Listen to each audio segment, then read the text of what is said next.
You're listening to Simply the Best Sports Take, the best podcast breaking down the best stuff in sports with host Sean Bingham. His takes are so good, he dropped the mic, but then you wouldn't be able to hear him, and that would suck.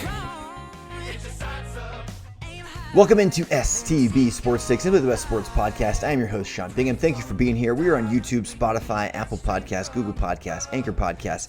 Everywhere you get your podcasts, we are there. Please hit that subscribe button. It's been a couple weeks since my last podcast. My apologies. I had some fantastic times abroad. I went to Africa actually on a safari, did some trekking with gorillas. Yes, silverback gorillas, baby gorillas, a whole slew of gorillas, chimpanzees. In Uganda. From there we go to Kenya. We're cruising through basically the Serengeti, the Masai Mara kind of nature preserve area. And there are giraffes, and there are hippos, and there are hyenas, and there are lions, and there are zebras, and there are warthogs. You name it, it's there. We saw it all in the wild. Got to saw lions hunting zebras. Like, this is not some zoo or some petting zoo or some ranch. This is like the true blue African wild, and it was absolutely remarkable. So I was gone for a couple weeks, and I actually thought maybe I'd be able to do a podcast from there. But the Wi-Fi, if you can even call it that, for those not watching, I'm doing quotes with my fingers. The Wi-Fi, if you can call it that, was so bad that we were lucky to even get iMessages sent off. It was horrendous. So, by the way, I'm noticing I've got my fan on. So if there's a little audio thing, I apologize. I'm going to turn it off now. There we go. If there's a little buzz, hopefully it's gone now. But anyway, so that's my excuse for no post the last couple weeks. Obviously, this time of year is the slowest in sports. We saw there is some big golf tournaments and tennis tournaments, and those are kind of fun. But as you know, I like to stick primarily, not entirely, but primarily to the NBA and to the NFL, and neither of those are in full swing right now. But what is in full swing is free agency in the NBA, and that is very fun. So that's going to be the focus of today's podcast. The Jazz traded away Rudy Gobert. They're now in talks of trading away Donovan Mitchell. We're going to talk about that first. Next, after that, we'll talk about Kevin Durant and his situation in Brooklyn, Kyrie Irving as well, Russell Westbrook with the Lakers. So let's start with the Jazz. The Jazz traded away Rudy Gobert, and in exchange for Rudy Gobert, the Jazz got from the Minnesota Timberwolves Malik Beasley, Patrick Beverley, Leandro Balmaro, never heard of him, Walker Kessler, Jared Vanderbilt, never heard of him. And then a bunch of picks and swaps. Whoop-de-freaking-do. I'm seeing so many Jazz fans talking about what a great trade this was. It was so amazing. Look at all the stuff we got. It's like, look, we got 10 things for one thing. Morons. Anyone that's even played fantasy football or basketball knows that getting a bunch of things for the superstar doesn't mean you won. Just because we got 10 pennies in exchange for $1. That's what we just did. To me, this trade showed just how low Rudy Gobert's true value is in today's game. He might be a 3-time Defensive Player of the Year. He might be, a shot blocking force, very, very good rebounder, an average to above average scorer. He's all those things, right? But nobody cares. We couldn't get anything for him. Malik Beasley is a 10, 12 points a game kind of guy. Patrick Beverley is just a total pest. He's just a nuisance. If it wasn't for his attitude, he wouldn't even be in the league. His skill set is such that he wouldn't even be in the league if it wasn't for his attitude, which most people hate. You hate him when he's not on your team. I guess you learn to love him if he is on your team. So I'll say that Patrick Beverley, I think he could bring some tenacity that the Jazz have been lacking, maybe some leadership that they've been lacking. I will give him that. Like his mentality towards the game is very impressive. It's what makes him so annoying to play against. But come on, Malik Beasley, Patrick Beverley, a bunch of guys none of you have ever heard of, or me for the most part, and then some picks in the future. Draft picks are so stupid. I mean, come on, we're trading for draft picks. We're trading multiple-time All-Star and Defensive Player of the Year for draft picks. That's what Rudy Gobert is worth. So I'm sorry. You guys can be as excited as you want about that trade. I am not. I think it shows just how low Rudy's value truly was. if they, now there's talks that we're going to trade Donovan Mitchell, which I think we should, because we didn't get anything to keep him happy. Like, we will be worse next year for sure than we were last year with our current roster, keeping Donovan even. Like, what we got in return for Rudy Gobert leaves us worse than we were with Rudy Gobert, without question. It's not even a question. And so with that, it's like, well, what's the point in keeping Donovan? Let's just scrap it and let's start over. And Donovan's trade value is going to be much, much higher. And so for those that got excited about what we got from Minnesota, I do not put myself in that camp. Then you'll be super excited what we'll be able to get for Donovan Mitchell. I don't know if I will be, because they're talking to the New York Knicks right now about Donovan. And it's like, okay, they've got RJ Barrett. They've got who else that we would maybe want? I mean, Emmanuel Quickly. Are we going to get excited about him? To me, like, I just don't see a package where the Jazz win that deal with the Knicks. Julius Randle, are we excited about that? Like, I'm not. And there's even talk that they might not want to include RJ Barrett. It's like, hey, we want your best player, who, by the way, is better than all of our players by far, but we're not willing to include our best player in the package. And the Jazz are actually entertaining it. Like, what? We're going to give up our best player, a bona fide all-star, one of the top 15, 20 players in the entire league, and they're not going to include their best players in the trade back. And we're like, oh, yeah, okay, we want to talk more. What? So to me, this is just craziness. I don't see a trade with the Knicks that the Jazz win. I don't care how many picks we get, you guys. I don't care how many picks we get. Picks are what's a realistic number? I don't want to say 9 times out of 10 because that's cliche. I would say picks 65% of the time, 75% of the time are meaningless. Totally meaningless. Unless you strike gold and you draft a player like, Donovan Mitchell, does it actually mean anything? We got that. It wasn't quite enough. The teams digressed the last couple of years. We're now different coach, different, I guess, Robin to Donovan's Batman, meaning Rudy's out. So our defensive presence is out. Our head coach is out. Now our offensive presence is out. Who are the Jazz even? I think it's great. Let's trade Donovan away, but please just get something valuable for him. Let's not stockpile draft picks. I mean, that's so ridiculous when teams do that. Let's play to win, please. I mean, we already watched a window close that the Jazz had. Like, the fact that the Jazz were that close multiple years in a row and digressed and couldn't get it done, even in years where there were injuries to key players, where we could have had breaks to get further in the playoffs to the finals. Last year in particular, when we totally blew it. Not last year, I'm saying this year. If I say this year, that would mean like the finals that just concluded. Last year would mean the year prior. So even this year, though, we had an injured Luka Doncic in the first round. Couldn't beat the Mavericks. Ridiculous. So I don't know. You guys can get all excited about these draft picks and stuff and keep saying next year is our year. I hate that stuff. I hate it with a passion. Let's play to win right now. We had 2 all-stars in their 20s on our team, and we're soon going to have 0. And so, to me, it's just a total disappointment. If you're a Jazz fan, I don't know how you can be excited about any of this. Change is good, but like, we changed our head coach. I would have loved to just say, hey, you know what? We changed the head coach. Let's just try and keep it intact. We've got Danny Ainge now in here. Let's try and keep it intact. And, we've got freaking Dwayne Wade as like a 1% owner or whatever. That's proving to be a total bunch of nothing. There was a tweet out there or a video I saw, that he's trying to get Donovan to Miami, which, let's be honest, if he could, he would. Dwayne Wade is absolutely Miami Heat first, Utah Jazz second. And it's because he didn't have to earn anything he was given here in Utah. We literally gave him a % of ownership or whatever it was. It's something like that. And he didn't pay for it. It was given to him. And so anything free in life is usually not valued as much as those things that are earned. He earned his fame and fortune in Miami. He's not earning any of it in Utah. It's given to him. And so he doesn't care as much about the Jazz. Therefore, I don't think he's having an impact that we hoped he would. Certainly not the impact that I thought he would. We've digressed since Ryan Smith took over. I think he went woke patrol. And when you go woke, you go broke. It's plain and simple. And so I think that's what's happening to the Jazz. I think we got too carried away in being cool, being politically correct, being whatever. and we lost focus on basketball as a basketball team, and it started at the top and it trickled its way down. I don't think Donovan wants to be here. I think for that reason you trade him. He might be under contract for a few years, and he's young and he's a superstar. Well, he's a star, and so his trade value is very, very high. But I don't think it's a big secret that he doesn't want to be here and that we won't be able to keep him long term.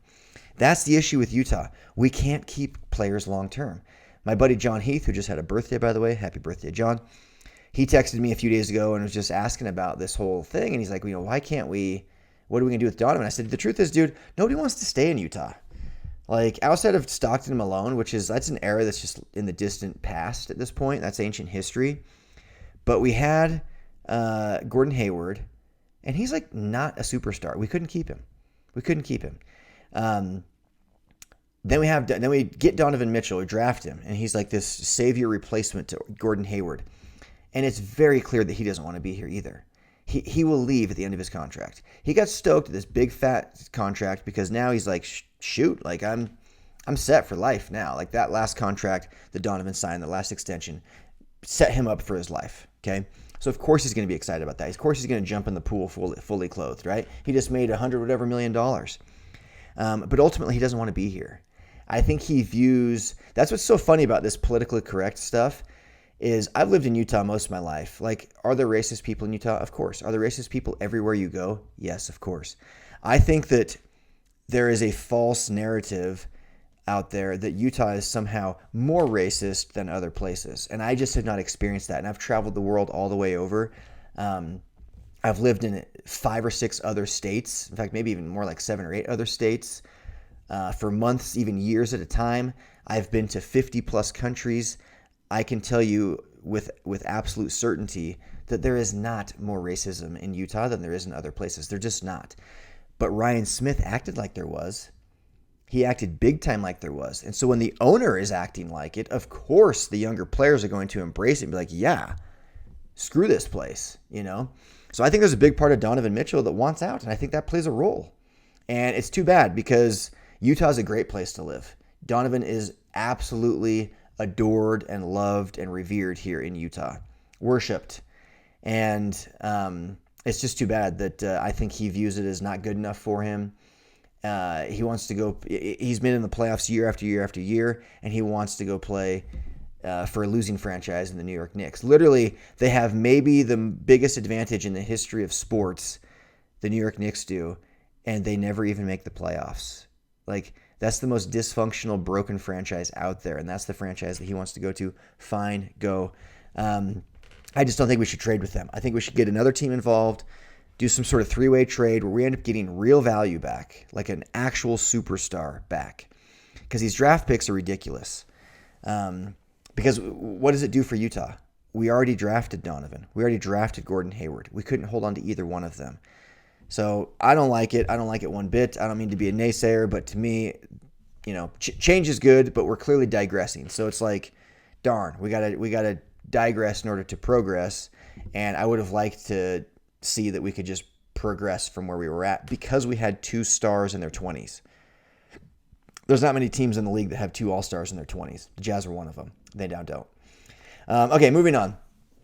Oh, that's the other thing I wanted to say. One last thing. I had mentioned we needed to get a legit scorer to join Donovan Mitchell. We didn't do that. That's another reason why I think we need to let him go. We're not going to be able to keep him long term. And if we're being totally honest, he's also kind of proven to not be that guy. I don't think he's that guy. So I do think we should trade him at this point, only because of, well, mainly because we didn't get anything real significant for Rudy Gobert. And so like right now, we'd for sure be worse than we were last year. So might as well just start fresh. But I want to get real stars. I want to get an actual star in place of Donovan Mitchell. Let's package other guys with him and go get like an actual superstar, if possible. Easier said than done. Okay, moving on. So let's talk about Kevin Durant, Kyrie Irving, Russell Westbrook. I'm going to start with Russell Westbrook, actually. This guy, apparently this morning, it was announced that he's no longer working with his agent of 14 years, same agent he's had since he came into the league. And it's because of irreconcilable differences. This is like a divorce. This is a legit divorce. So he's got he doesn't have an agent, I don't think yet, but he will soon. But apparently Russell Westbrook's agent was urging him to stick with the Lakers and to like embrace his role in Los Angeles as the starting point guard of the Lakers. And he doesn't want to. Apparently he wants out, and it's like, dude, they already want you out, and nobody wants you. Like, no teams in the league want you. Like, your trade stock is already so low, and you just made it lower by letting it known that you want out. Because anytime a player wants out, their trade value drops. Like, the value you can get in return for them is immediately less because other teams know, like, we already know he doesn't want to be there. We already know you have to trade him. And so we don't want to give you as much. No, we don't, because you have to get rid of him. Well, Russell Westbrook, nobody wanted you already. So now nobody really wants you. Like, the Lakers are in a tough spot there because he's very difficult. And this sucks because I actually like Russell Westbrook a lot. Like, I just love the way he plays from a tenacity standpoint. I hate the fact that he hasn't developed a shot. I think it's absolutely ridiculous. I hate the fact that he's turnover prone and doesn't try and work on it at all. I hate the fact that he's stubborn and hard-headed and just seems to want to keep doing it his way, even though it's proving to not work. There's a lot of things about his game that I don't like, trust me. But I love how hard he plays. I absolutely love how hard he plays. I love that he's got a chip on his shoulder and plays his butt off night in and night out. I just wish he'd put that same energy into practicing shooting in the offseason so that he could come back and be like, hey, guess what? I can shoot the three now. Guess what? I can shoot a real jumper now. Guess what? I can dribble a little bit better. Guess what? I'm not going to throw it into the stands 4 times a game. That's what they need from him, but I don't think he's doing that. He's content just to get triple doubles and say that that's good enough. But so we'll see. We'll see what happens with Russell Westbrook. The Lakers are in a really rough spot because he's difficult. I don't think all of the stuff is his fault. I've gone on record a bunch saying, look, LeBron is the one that consistently makes other players worse, even though there's a narrative that makes other players better. I can go through player after player that he made worse. Chris Bosh, way worse with LeBron James. Kevin Love, way worse with LeBron James. Russell Westbrook, worse with LeBron James than he's ever been in his career. And even the role players. I went through a bunch of role players, Rodney Hood and what's his name? Not Paul George, but George Smith, is it? I'm blanking right now, but there's a number of players, a number of them that you can go through, and you can verifiably prove that they are worse with LeBron James than they are without him. And so I don't think it's all on Russ. Anthony Davis is worse with LeBron James. Let's be honest. His worst years of his career have been with the Lakers. Let's just be real. So anyway, so we'll see what happens there. But LeBron James is going on his little TV show thing, saying that it's a win now or bust mentality, and it's causing sleepless nights, to share the locker room or the franchise, whatever, with people who don't share that same mentality, and how sometimes he wishes he could just be a golfer or a tennis player, meaning I don't want to have teammates. I don't want to have other people I work with. I just want it to be me. No owner, no general manager, no coach, literally just you. And I can understand that from an entrepreneurial standpoint, business standpoint. I can actually get behind that mentality where sometimes you absolutely love the team aspect and you need it and it lifts you up. And other times you just wish, dang, I wish I could do this by myself and not have to rely on other people. So I understand that from LeBron. But him saying that, it's like he's always trying to force his hand. He's always trying to play this game of chess, force his hand with the front office. And the Lakers are like, dude, you were the one that wanted Russell Westbrook. We gave him to you, and it didn't work, and now it's his fault. It's like there's always a scapegoat for LeBron, and I'm kind of sick of it. But the other big talk is the Kyrie Irving and Kevin Durant thing. Like, what's going to happen with these guys? Kyrie Irving opted in to his last year of his contract with Brooklyn, and we all thought that meant him and KD were going to run it back. Well, KD then immediately requests a trade, which makes you think that Kyrie's like, I still want to get traded, but I'm going to opt in, and then you can trade me. And Kevin Durant wants out. And there's talk that he might go back to the Warriors. What? Really, KD? Like, KD is one of the biggest disappointments in the long, long time in the NBA. This guy is an absolute stud of a basketball player, an absolute superstar, one of the top players that the league's seen in the last 20 years. Like, in the last 20 years, he's like a top 3 guy in that time frame, okay? Maybe even top 2, him and LeBron, period, end of list, right? Because Kobe was at the tail end of his, last 20 years. That takes you back to like the early Kobe, and LeBron. It's like those three, right? Kevin Durant. So the point is, Kevin Durant's an absolute superstar. He's a game changer to any franchise he goes to. By the way, there's talk of Russell Westbrook going to Utah. Wouldn't that be interesting? But Kevin Durant's the guy where it's like there's so much talent there. And he's kind of like ruining his legacy by being such a diva and such an insecure weirdo with burner accounts on Twitter and among other things, demanding trades, joining the superstar team of the Warriors. Like there's so many decisions he made that were the wrong decision. And I think I would add this to the list. It's like, dude, you were the one, you just collected like $120 million from these guys and you played like the equivalent of a season and a half and you won one playoff series and you want out. Like if I'm the owner, I'm like, good freaking riddance, dude, get out of here. Like I'd be so frustrated if I was an NBA owner, the way the league's going right now. Like contracts are meaningless to players. It's very, very frustrating. Even as a fan, I'm like, oh, good. Musical chairs again. It's kind of fun as a podcaster because it's like, oh, look what it gives me to talk about. But Kevin Durant wants out, and he'll get out. He'll get traded. Ironically, I don't think the market's as like hot as it maybe was expected it would be.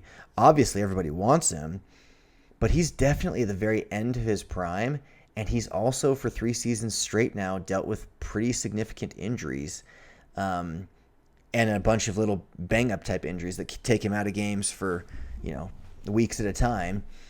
And so you got an injury-prone guy who's not exactly the best, mentally, not exactly a great leader in the locker room, and he's at the tail end of his prime dealing with injuries. It's like, nah, we'll stick with our guys.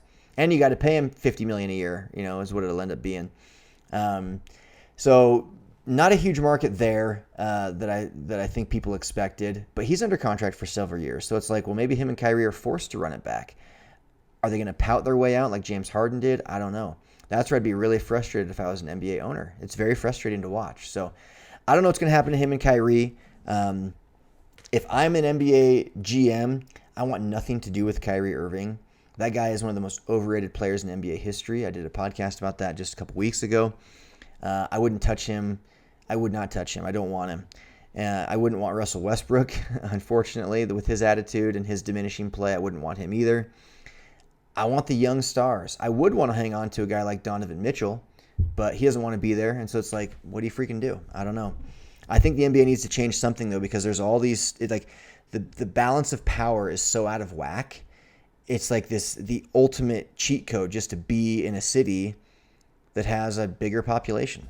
Los Angeles, New York, Miami, San Francisco, like the list goes on and on. It's like if you're in a big market, you just have an advantage. Guys want to be there. And something needs to change. I don't know what it is. Like maybe they make some sort of rule with sponsorship stuff because clearly you can get bigger local sponsors. Nike's going to pay you regardless, right? But you can get bigger local sponsors, obviously, in bigger cities. Nike and those companies will actually probably pay you more if you're in a big city because you're going to naturally be a little bit bigger of a star. Like if Donovan Mitchell was as beloved in New York as he is in Utah, obviously his fan base would be like 10x what it is, right? Like there'd be 10 times the number of jerseys sold of his, maybe 10 times the number of shoes locally sold as there are. So I can see that, that's the draw, right? For all of them, it's business, it's money. But the NBA as a business needs to protect its product, and there's only so many Giannis Antetokounmpos out there that are going to go to a smaller market, and stay there and win a championship. It's very rare. Tim Duncan, it's very rare that players do that. They bounce around. LeBron went back to Cleveland and won one, but the second he could get out, he bounced and went to Miami, won a couple of championships, and then felt like, I kind of owe it to these guys. That's my hometown. I'm going to go back. And he acted like he was there for good. He was not. He won a championship and bounced to greener pastures again for more money in Los Angeles. I don't blame the players, but if you're the NBA, protect your product in some way by putting something in place that levels the playing field at least a little bit more for these smaller market teams, because it is very overwhelmingly skewed in favor of the large market teams when you look at championships and super teams. They're all in big markets, all of them. You get the occasional Milwaukee Bucks, the occasional San Antonio Spurs, even the Toronto Raptors. Like, that's a massive city, right? And they got lucky with injuries to both Kevin Durant and Klay Thompson. So, I don't know. Something needs to be done. Guys, that's all the time I have for today. I'm kind of rambling a little bit, but that's NBA free agency. We'll talk more next week. Please hit that subscribe button. I am out. Peace. Thanks for hanging with Simply the Best Sports Take. Don't forget to subscribe to this podcast and check out STBSportsTake.com. Simply the best in sports. 'Cause we are